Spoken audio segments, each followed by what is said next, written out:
Permission to use my name. That's got about a 10% close rate, meaning I talked to my client said, yeah, give so-and-so a call, you can use my name, tell them they can call me if they have any questions. Again, would we all take that? Yeah, we'll take that, but it drops down dramatically, right, from 80% to 50% to 10%. I'd rather play in that face-to-face or conference call introduction versus a, hey, use my name.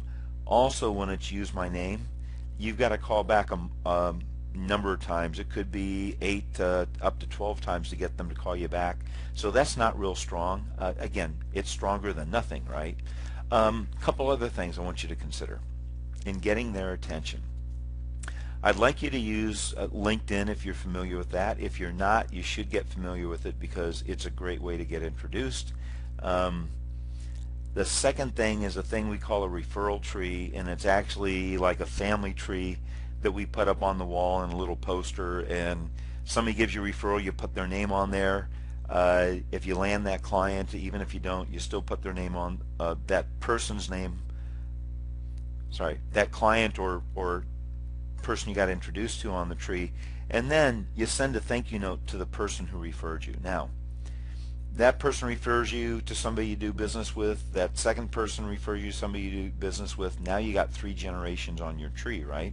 When you get that third client, I want you to send a thank you note to the client, a thank you note to that second person who referred you, and a thank you note to that first person who introduced you to the second. So in other words, you're sending out 3 thank you notes.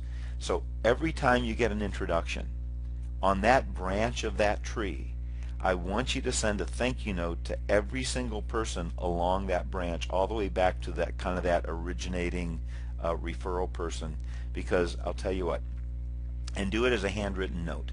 Nobody gets handwritten notes anymore. You could send an email, you don't know that it's going to get through. Spam filters are so tight nowadays, but send a handwritten note, even if your spelling and your handwriting are atrocious. Then find somebody else who can write the note for you, right? But send a handwritten note that will stick in their mind and stand out way more than anything else you could do. So that's the referral tree concept. And then the last thing that's going to help you is, because we're going to make a list of a small handful of companies that we want to get introduced to, whether that's 25, 50, or 100, I'd actually like you to make a list of those names, put it down on a piece of paper, and when you're talking to people, ask them, who do you know on this list that you could introduce me to? So that's different than, who do you know that I should be talking with? Let's face it, they're not sitting around the office going, I'm going to get a call from Andy and he's going to ask me who do I know that I could introduce him to. That's not on their mind. They're busy, they're overworked, too many things to do. So I've got to help them focus. I've got to help make this easy for them. So the best thing you can do is make a list of companies that you want to meet or individuals that you want to meet.